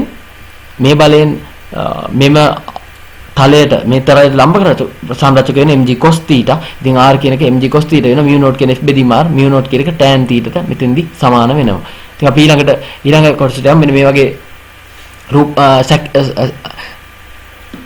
සැලසුමක් තියෙනවා. ඉතින් මේ කිලෝග්‍රෑම් 10යි මේ කිලෝග්‍රෑම් 5යි මෙන්න මෙහෙම තියලා යාකාරය තියෙන කුට්ටියත් මේ සතත සීමාකාරී ඝර්ෂණ සංගුණිකේ 0.2යි තියෙන සර්පණය වීම වැළැක්වීම සඳහා සර්පණය වීම වැළැක්වීම සඳහා අවම ස්කන්ධය කියලා හරියට. ඉතින් මේ වගේ අවස්ථාවකදී අවම ස්කන්ධයක් කියලා කියන්නේ ඒ මත තියන්න ඕන අවම ස්කන්ධයක් කියලා. ඔබ දන්නවා මේ 5 kg ස්කන්ධය බලයක් මෙතන ඝර්ෂණ බලයක් නැත්තම් ඔබ නිකන් හිතන්න මෙන්න මේ ගානේදී ගාන හදන්න ඉස්සෙල්ලා මෙන්න මේ පෘෂ්ඨය ඝර්ෂණ බලයක් ක්‍රියාත්මක වෙන්නේ නැත්තම් ඔබ දන්නවා මෙතනින් මෙන්න මේ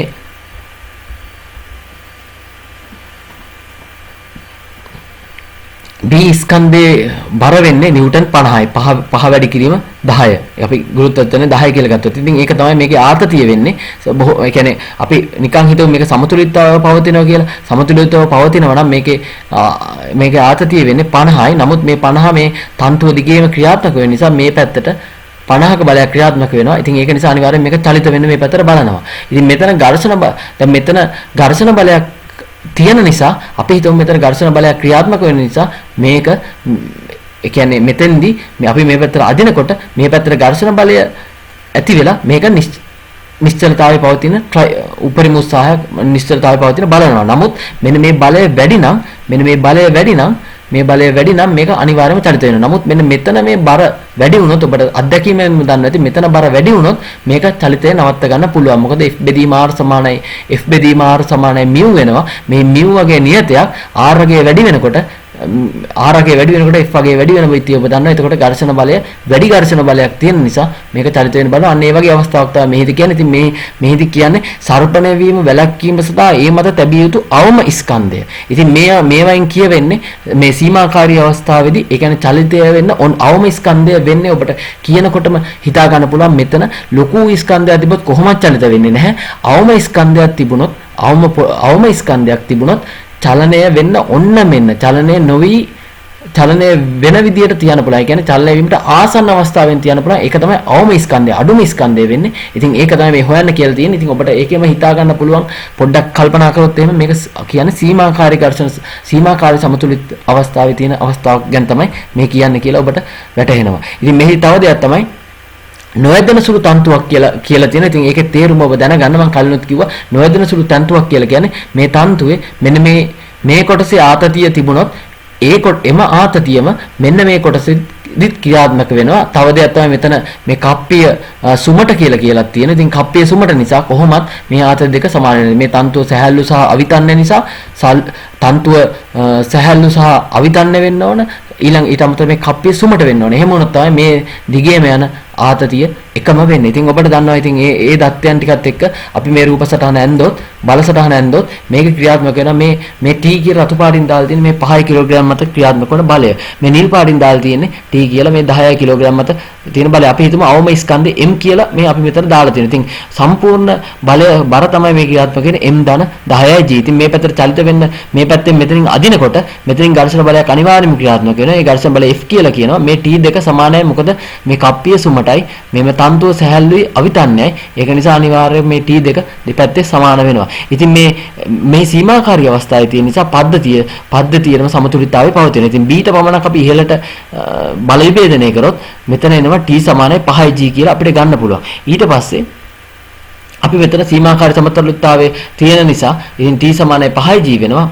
ඊළඟට M හා A M අපි තබන M ස්කන්ධයත් A කියන ස්කන්ධයත් සමතුලිතතාවයේ පවතින නිසා Aට අපි තිරස්ව බල සමතුලිතතාවය ගත්තොත් A කියලා කියන්නේ T සමාන වෙනවා F ට. මේකේ ක්‍රියාත්මක කරන බල දෙකයි T සමාන වෙනවා F ට. ඉතින් එතෙන්දී T සමාන වෙනවා F ට. ඉතින් මේ අවස්ථාවේදී T කියලා අපි හොයාගත්ත 5G කියලා. එතකොට F කියන එකත් 5G වෙනවා. ඉතින් අපිට සීමාකාරී අවස්ථාවේදී සීමාකාරී ඝර්ෂණ සංගුණකයක් දීලා තියෙන නිසා අපි ඒකට ආදේශ කළා තමයි මේ M කියන එක හොයාගන්න වෙන්නේ. ඉතින් අපිට R කියන එක හොයාගන්න වෙන පද්ධතියේ මේ ඉහළට බල විභේදනය කරොත් R කියන එක M ධන 10යි G වෙනවා. මේකට මම G කියන එක සුළු කරේ නැහැ.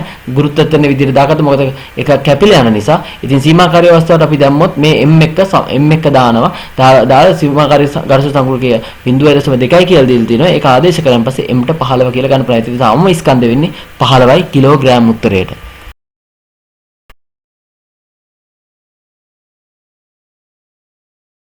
කරලා W රළු බිත්තියකට මේ බිත්තියකට සවි කරලා තියනවා කියලා කියනවා. ඉතින් රූපේ පරිදි දණ්ඩේ එක් කෙලවරක් බිත්තිය සමග ස්පර්ශ කරමින් සමතුලිතතාවයේ පවතිනවා කියලා කියනවා. ඉතින් සමතුලිතතාවය පවතින බිත්තිය හා දණ්ඩ අතර සර්පණ ඝර්ෂණ සංගුණකය 1/3යි කියලා තියෙනවා. බිත්තිය සහ දණ්ඩ අතර තීත කෝණයට තිබිය හැකි අවමග. ඉතින් මේක මෙවැනි අවස්ථාවක් කියනකොට මේ කියලා නැහැ ඔබ බලන්න මේ කියලා නැහැ මේ සමතුලිත මේ අපිට කියලා නැහැ කිසිම දෙයක් ඒ කියන්නේ මේක සීමාකාරී සමතුලිතතාවයේ තියෙනවද කියලා අපිට කියලා නැහැ. නමුත් ඔබ මෙතෙන්දි බලන්න මෙතන දීලා තියෙනවා සර්පණ ඝර්ෂණ සංගුණකයක්. ඝර්ෂණ සංගුණකයක් දීලා තියෙනවා ඒකට මූලය 3යි කියලා. ඉතින් තීට කෝණයට තිබිය හැකි අවම අගයක් අහලා තියෙනවා. ඉතින් අගයක් නෙවි අවම අගයක් අහලා තියෙනවා. අගයක් අහලා තියෙන නම් අපිට සමීකරණයකින් අනිවාර්යයෙන්ම ඔබට ගාන හදන්න පුළුවන්. නමුත් මේ අවම අගයක් අහනකොට ඔබට මතක් වෙන්න ඕන කිසියම් සමීකරණයක් විශාල හෝ සමාන හරි කුඩා හෝ සමාන හරි තියෙන. ඉතින් ඔබට මේ වගේ ගානක් ආවොත් මෙම පාඩමේ වෙන පාඩමක වෙන කුමන හෝ පාඩමක තිබිය හැකි උපරිමාගයක් තිබිය හැකි අවමාගයක් කියලා ප්‍රශ්නයක් මොකක් හරි ආවොත් ඔබ කල්පනා කරලා බලන්න ඕන එම පාඩමට අදාළව විශාල හෝ සමාන හරි කුඩා හෝ සමාන හරි වෙන්න පුළුවන් තියෙන සමීකරණයක්. එහෙම නැත්නම් අපි මුට මොකක් හරි කියලා දීපු තියරියක්. එහෙම තියේද කියලා. අන්න ඒ තියරිය පාවිච්චි කළා තමයි එතකොට මේ ගාන හදන්න වෙන්නේ. මොකද විශාල හෝ සමාන හරි කුඩා හෝ සමාන හරි එකක් එන්න ඕනේ මේ තීට කෝණයට තිබිය හැකි අවම හෝ කුඩා හරි අගයක් හොයාගන්න. ඉතින් අපි මේ පාඩම ඝර්ෂණයේ පාඩමේදී අපි දන්න දෙයක් තමයි මේ ඝර්ෂණයේ පාඩමේදී අපි දන්න දෙයක් තමයි μ කියන එක කුඩා හෝ සමානයි μ නෝට් වෙන්න ඕනේ. ඒ කියන්නේ මේක සමතුලිත නම් μ කියන එක කුඩා හෝ සමානයි μ නෝට් වෙන්න ඕන. ඉතින් මේ අවස්ථාවේදී සමතුලිතතාවයේ ඇති බව සලකා අනිවාර්යයෙන් මේ කියලා තියෙනවා සමතුලිතතාවයේ පවතිනවා කියලා. ඉතින් ඔබට මෙන්න මේ බලසටහන බලන්න.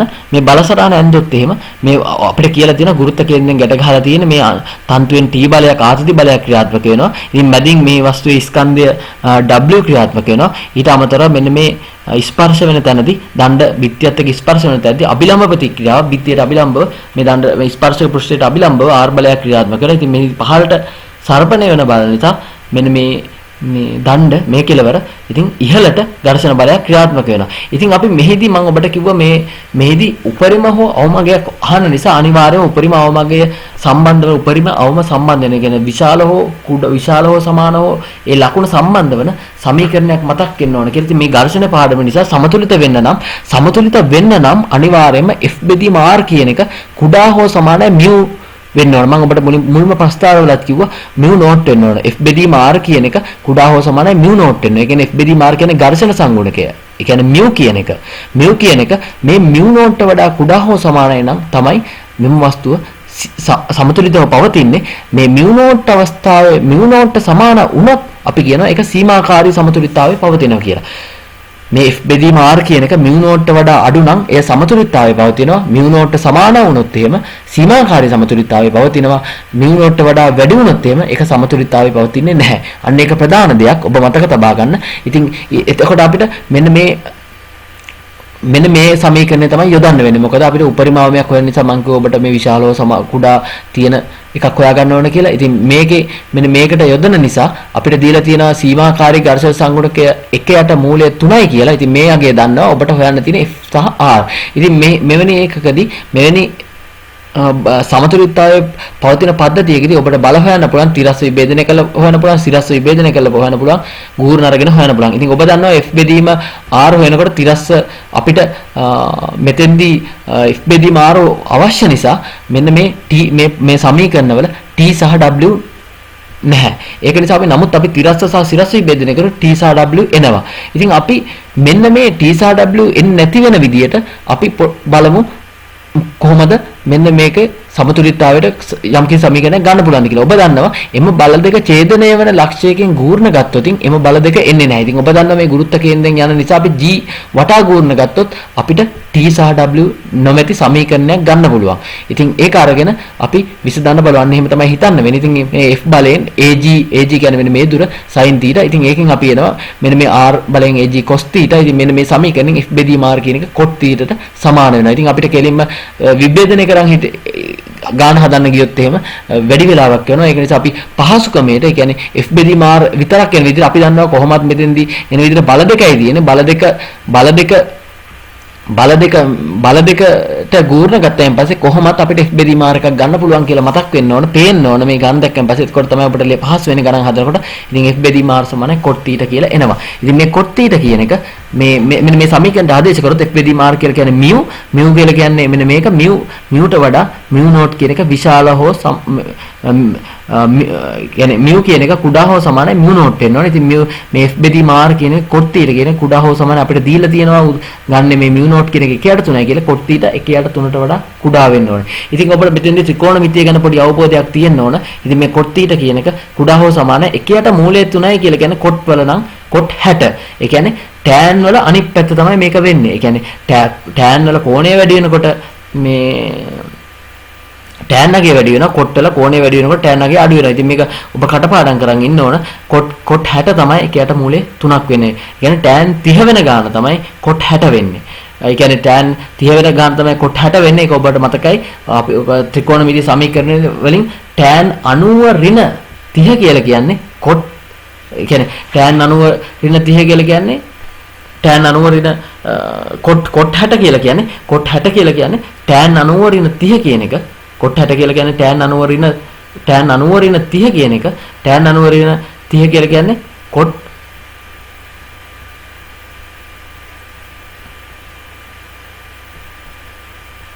සමා වෙන්න. මෙතන මේ cot 60 කියලා කියන්නේ අපි මෙතන ගත්තොත් tan අගෙන් ගත්තොත් අපි මෙතන tan 90 ඍණ 60යි. tan 90 ඍණ 60ක් කියලා කියන්නේ tan 90 ඍණ 60 තමයි cot 60 වෙන්නේ. ඔබට ත්‍රිකෝණමිතිය සමීකරණ වලින් ගන්න පුළුවන්. ඒක tan 90 ඍණ 60යි. tan 90 ඍණ 60ක් කියලා කියන්නේ cot 60යි. ඒ කියන්නේ 90ත් එක්ක සම්බන්ධ වුණොත් ඔබට එන්නේ cot කියන එක. ඒ කියන්නේ tan වලදී. ඉතින් cot tan 90 ඍණ 30 කියලා කියන්නේ cot 60යි. ඉතින් අපි කෙලිම tan 90 ඍණ 30 ගත්තොත් tan 30යි. tan 90 ඍණ 30 කියලා කියන්නේ 60යි කියලා කියන්නේ tan 30. tan 30 කියලා කියන්නේ එකට මූලය 3යි. ඉතින් ඔබ මේක හරි කියලා තියෙනවා. තව දෙයක් තමයි, තව එක දෙයක් මතක තියාගන්න ඕනේ. මෙන්න මේ අවස්ථාවේදී මෙන්න මේ cot θ කුඩා හෝ සමානයි cot 60යි කියලා එනවා. මෙන්න මේ වගේ cot වලදී මේ අසමානතාවයක් තියෙනවා නම් cot වලදී අසමානතාවයක් තියෙනවා නම් ඒකෙදි cot අගේදී මොකද cot අගේ කෝණය වැඩි වෙනකොට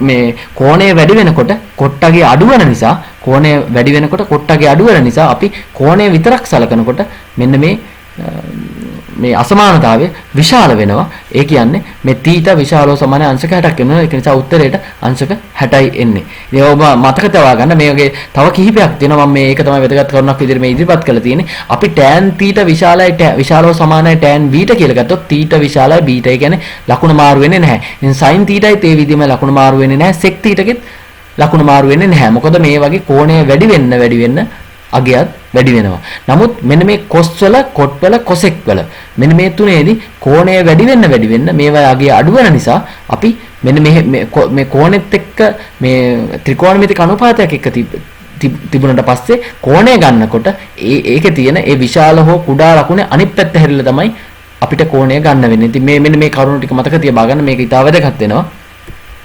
ඊට පස්සේ අපි ඊළඟ ගානට මෙන්න මේ වගේ තියෙනවා ආන්ත තලයක් රූපේ පෙන්වති පද්ධතිය එකිනෙකට සමාන m ස්කන්ධ දෙකක් හා ඒකාකාර m ස්කන්ධ දෙකක් ඒකාකාර වේගයකින් චලනය වන්නේ නම්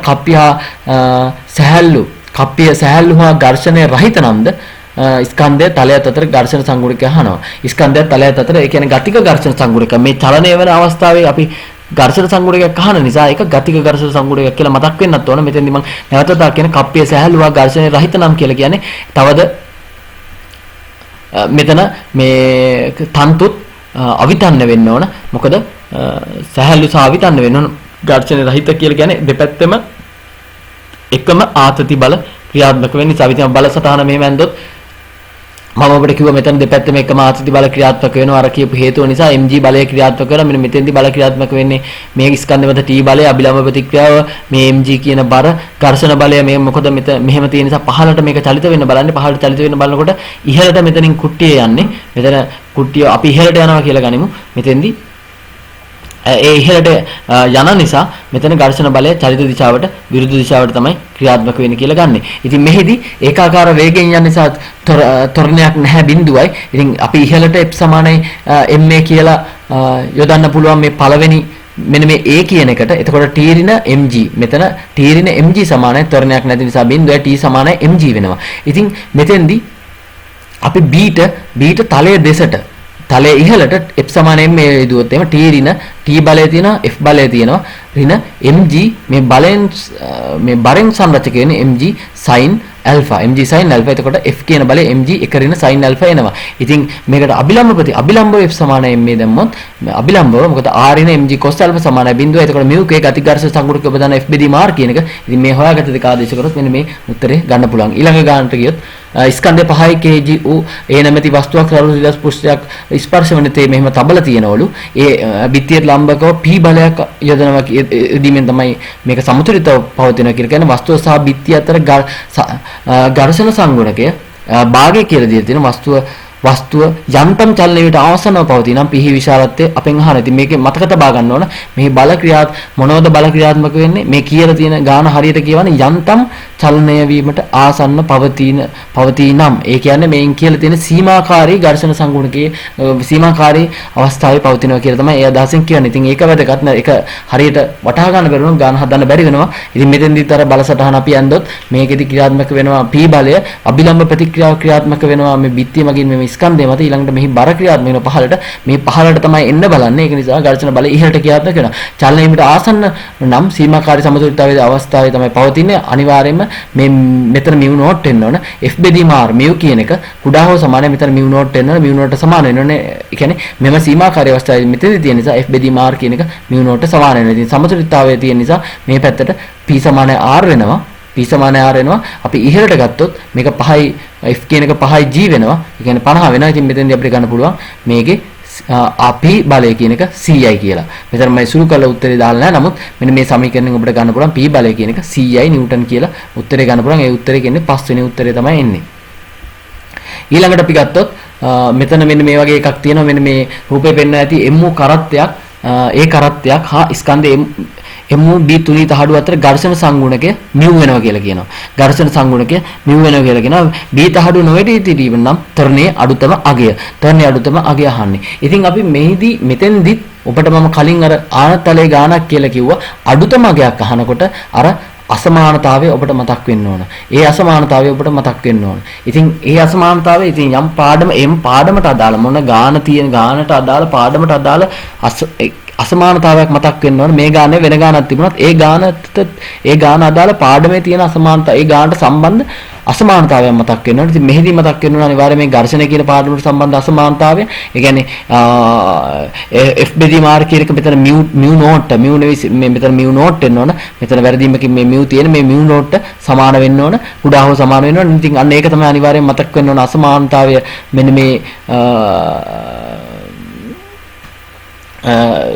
මෙම සමීකරණයක් ඒ කියන්නේ මෙවැනි උත්තරයක් ගන්නකොට ඒ කියන්නේ කුඩා හෝ සමාන අවමගයක් වැඩි හගයක් ගන්නකොට අසමානතාවයක් මතක් වෙනවා. ඉතින් ඒ අසමානතාවය ඒකේ තියෙන අපි ඉතින් බල් ටික ලකුණු කරොත් එහෙම මේක ඒ තරණයකින් යනවා කියලා ගන්නවා. ඉතින් මේදී මෙන්න මේ ස්කන්ධයේ මේ කරත්තේ ඒගේ බර ගන්නවා. ඉතින් මේව අවශ්‍ය වෙන්නේ නැහැ. මම මේ නිකන් මේ බල් ලකුණු කරලා තියෙන. ඉතින් මෙතන මේ කුට්ටිය විතරක් සැලකුවම ඇති. මේ කුට්ටිය බර mg ක්‍රියාත්මක වෙනවා. අභිලම්බ ප්‍රතික්‍රියාව මේ නිල් පාටින් දාලා තියෙන මේ කුට්ටිය මත පහළට එන්න බල නිසා කුට්ටිය මත ඝර්ෂණ බලය ඉහළට තියෙන. ඉතින් ඒක f කියලා නිල් පාටින් දින ওই බල තුන තමයි මේකේ තියෙන්නේ. ඊට රතු පාට බල මේ a මත බලය තියෙනවා. මේවා b නිශ්චලතාව පැවතීමට නම් f සමාන ඉහළට f සමාන mg වෙනවා. ඉතින් බල මේක අපි ගන්න මේ සමතුලිතතාවය අරගෙන තමයි මේක සලකන්නේ. අපි ඉහළට මේ කියලා තියෙන්නේ තහඩුව නොවැටී තිබීමට නම් කියලා තමයි කියන්නේ තරණයේ අඩුතමගේ. ඉතින් අපි මේ ඉහළට නොවැටී තියෙනවා මේක සමතුලිතව පවතිනවා. ඉතින් f සමාන mg කියලා ගන්නවා. ඉතින් මෙහි b ට අපි b ට තිරස්ව f සමාන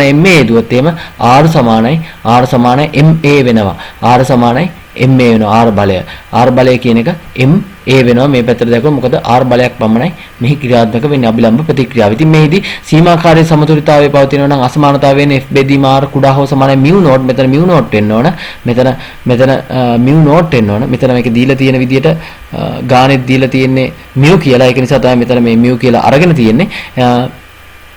එතකොට මෙතන f අපි හොයාගත්ත mg කියලා r කියලා m කියලා ගත්තා. ඒක කුඩා හෝ සමාන mu වෙන්න ඕන. අපිට ත්වරණය ගැන අහලා තියෙන නිසා අපිට ත්වරණය උක්ත කරගන්න ඕන. ත්වරණය කියට පස්සේ a විශාල හෝ සමානයි g බෙදීම mu වෙනවා. ඒ නිසා එහි අඩුතම අගය වෙන්නේ සමාන අවස්ථාව. මොකද ඒ මීට වඩා වැඩි වෙන්න ඕන. අනිවාර්යෙන් මේකට වඩා විශාලව වැඩි වෙන්න ඕන කියලා කියන්නේ. ඉතින් මේ අඩුද මගිය තිබ්බට පස්සේ අඩු මාගය තමයි ගන්න වෙන්නේ. එතකොට අනිවාර්යෙන් මේ සමාන අවස්ථාව තමයි සැලකෙන්නේ. අපි උඩට ගියොත් අපි සැලකලා තියෙන සමාන අවස්ථාව. ඒ කියන්නේ බෙදීමාන සමාන මේ mu naught කියන එකට සමාන අවස්ථාව තමයි සැලකලා තියෙන්නේ. ඒ නිසා සීමාකාරී සමතුලිතතාවය තමයි මේ වස්තුව තියෙන්නේ. ඒම අවස්ථාවේදී ඒ g බෙදීම mu වෙනවා.